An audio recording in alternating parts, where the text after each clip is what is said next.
Voici des outils en pierre taillée associés à des fossiles d'animaux portant des traces de découpe, vieux de 2,4 millions d'années, façonnés par des mains humaines, découverts en Algérie dans le site archéologique d'Ain Bouchrit à Sétif. Une découverte majeure qui va changer les données scientifiques sur l'histoire de l'humanité, annoncée dans un article publié par la prestigieuse revue américaine Science.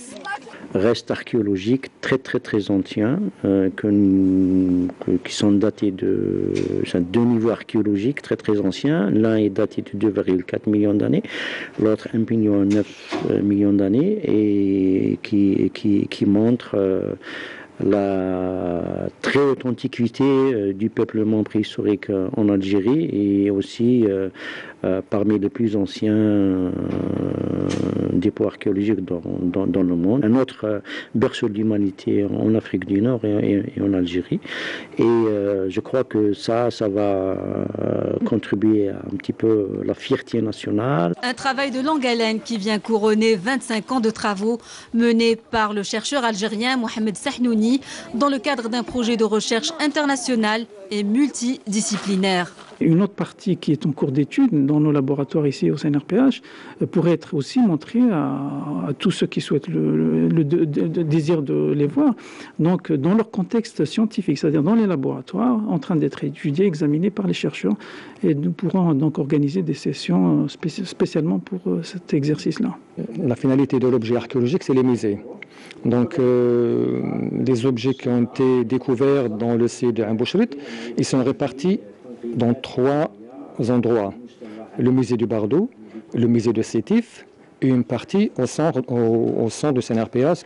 Désormais, Ain Bouchrit est le deuxième site archéologique le plus ancien du monde après celui de Gona en Éthiopie, daté de 2,6 millions d'années. Et pour parler de cet événement, nous recevons ce soir M. Sahnouni. Merci d'avoir accepté notre invitation. Vous êtes professeur, vous êtes archéologue, vous étiez à la tête de cette équipe qui a fait cette découverte extraordinaire, si on peut le décrire ainsi. Alors, vous venez donc de découvrir, si on peut appeler une boucherie, qui date de 2,4 millions d'années. Qu'est-ce que vous pouvez nous dire sur cette découverte ?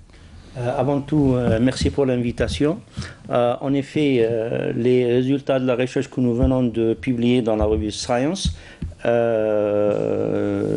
c'est des découvertes de 2 niveaux archéologiques dans le site de Ain Bouchrit, faisant partie de Ain Hnish, dans la région sétifienne, et 2 niveaux. Un est daté à 2 400 000, 444, pour être plus précis, et un autre 1,9 million. Dans les 2 niveaux, on a découvert une industrie technologique ou industrialitique de pierre taillée très ancienne, associée à des restes fossiles d'animaux qui portent les marques des découpes, des incisions. Des entailles. D'où le mot boucherie. Exactement. Voilà. Comme quoi, cette industrie éthique, elle a été manufacturée, confectionnée pour être utilisée pour l'acquisition de la viande animale. D'accord. Voilà. Monsieur Sahnouni, juste pour expliquer à nos téléspectateurs, peut-être que certains ne réalisent pas un peu l'ampleur de cette découverte. On essaie un peu de parler donc de cette découverte. Ces dernières 24 heures, la communauté scientifique mondiale est en ébullition, il faut le dire, parce que ça remet en cause plusieurs théories sur le berceau de l'humanité. On entend parler ces derniers jours dans la presse également. Alors, est-ce qu'on peut considérer aujourd'hui que le berceau de l'humanité, qui était jusqu'à très récemment repéré dans la région éthiopienne, est-ce qu'on peut aujourd'hui dire que dans le nord de l'Afrique, à Sétif, il y a un deuxième berceau de l'humanité? En effet, avant cette découverte, ce qu'on connaissait, c'est que le berceau de l'humanité, il était connu seulement en Afrique de l'Est, dans le Rif africain, exactement à Gona, dans le site de Gona en Éthiopie, daté de 2,6 millions d'années. Avec la découverte de Ain Bouchrit, ça change un petit peu les choses, et ce que nous avons conclu dans cet article publié dans la revue Science, c'est que la découverte de Ain Bouchrit, elle a 2 significations.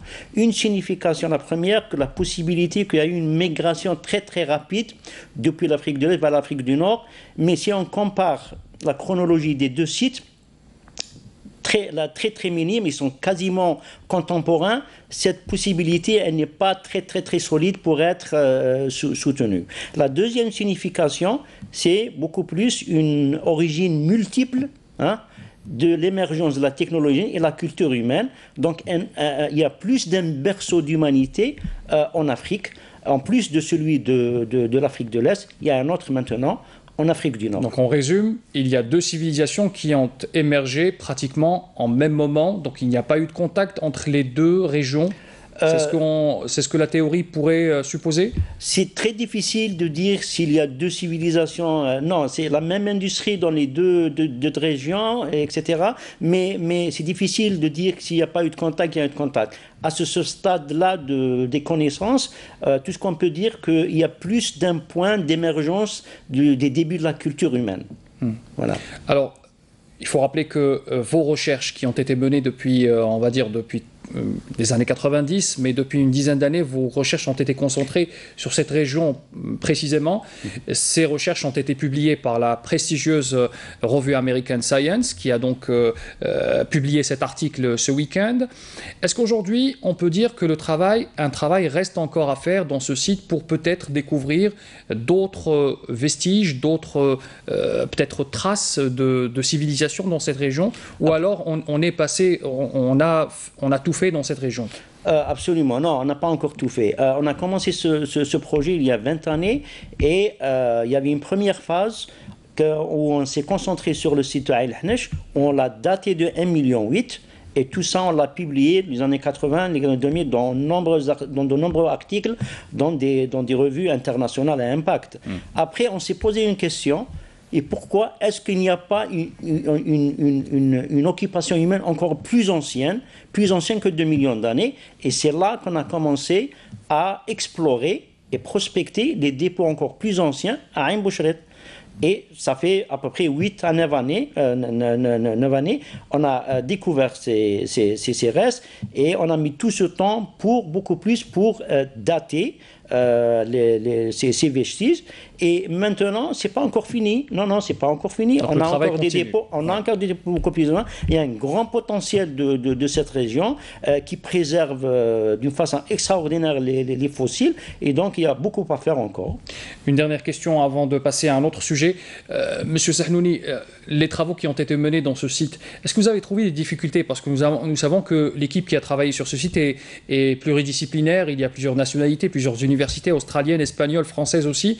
Est-ce que l'Algérie aujourd'hui on fait appel à une expertise étrangère, mais est-ce qu'on est capable aujourd'hui de faire ce travail nous-mêmes? Ou alors on doit encore faire participer ces parties étrangères? Notre expérience, c'est qu'il faut que, surtout dans des sites référentiels comme celui de Ain Bouchret Aïn el-Hnesh, il faut que le travail il soit mené par un leadership algérien. Ça, c'est très important. Mais en même temps, on a besoin de la collaboration de collègues étrangers, surtout dans les domaines là où on n'a pas encore des spécialistes, des laboratoires comme les datations. Les datations, c'est très... Les datations aujourd'hui doivent se faire dans des laboratoires étrangers. Absolument. On espère dans le futur les développer ici en Algérie, mais pour le moment, il faut les faire à l'étranger. Mais il faut impliquer les étrangers pour faire les datations, mais aussi pour donner de la crédibilité scientifique à notre travail, pour qu'il soit reconnu par la communauté scientifique internationale.